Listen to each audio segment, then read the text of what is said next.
I also believe that this week of doing church outside the walls is a reflection of the next year that's coming, our new season of impact and outreach and evangelism. In our last message of the year, I was really praying about Malachi's instructions to write it down, what he calls in scriptures a book of remembrance. I want to share that scripture with you. I'll read it to you. It actually comes from Malachi 16, New King James. And it's then those who feared the Lord spoke to one another, and the Lord listened and heard them. So a book of remembrance was written before him for those who fear the Lord and meditate on his name.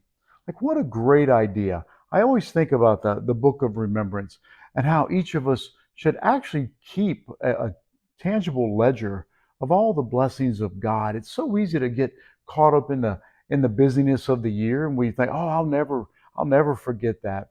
And you find yourself a couple weeks out, and now what was that again?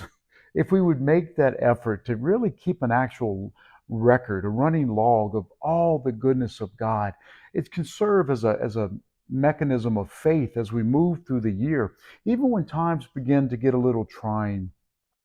So, in honor of Malachi's instructions to write it down, I actually wanted to write some of my reflections down over this last year.